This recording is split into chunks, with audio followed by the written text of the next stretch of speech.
வாழ்க்கையில முன்னேற ஆசைப்படுறது தப்பு இல்லைங்க. எதையாவது பண்ணி எப்படியாவது முன்னேறிடணும் அப்படிங்க நினைக்க கூடாது. அப்படி நினைச்சா ஏதாவது சிக்கல்ல மாட்டிக்கிடுவோம். கடவுள் உங்களை ஏத்த வேலையில உயர்த்த வருங்க. சில பேரு எப்படியாவது காசு பணத்தை சம்பாதிச்சிடணும், அப்பதான் வயசான காலத்துல நிம்மதியா உட்கார்ந்து சாப்பிடலான்னு நினைப்பாங்க.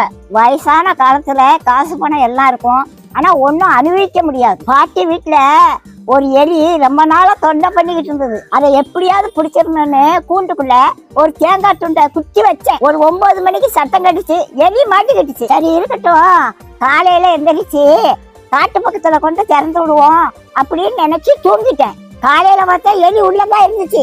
ஆனா அந்த தேங்காய் துண்டை அதை நக்கி கூட பார்க்கலங்க. எப்படி வச்சானோ அது அப்படியே இருந்துச்சு. ராத்திரி முழுவதும் உள்ளதான் இருந்துச்சு. அந்த தேங்காய் துண்டை திங்கலாம்ல, அதுக்கு மரண பயம் வந்துட்டு அதனால தேங்காய் துண்டை திங்கிறதுக்கு மனசு வரல. அதுக்கு தேங்காய் துண்டை விட நம்ம உயிர் பிழைச்சா போதும்னு அது இருந்துச்சு. அதே மாதிரிதாங்க காசு பணத்தை சேர்த்து வச்சாங்க. கடைசி காலத்துல ஒன்னையும் அனுபவிக்க மாட்டாங்க. லட்டை பார்த்த உடனே வாயில எச்சி வரும், ஆனா டாக்டர் சொன்னது ஞாபகத்துக்கு வரும், லட்டை தின்றாத சுகர் ஏறி போயிரும் அப்படின்னு சொல்லியிருக்காங்க. ஆசைப்பட்ட ஒரு லட்டை திங்க முடியல, காசு பணம் இருந்து என்ன செய்ய? கடவுளோட ஆசீர்வாதம் இருந்துச்சுன்னா கடைசி வரைக்கும் நல்லா சாப்பிடலாங்க.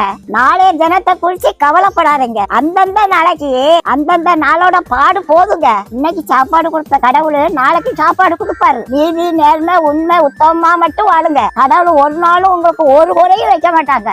நம்ம எப்படி சம்பாதிக்கோங்கிறத கடவுள் பார்த்துக்கிட்டே இருக்காருங்க.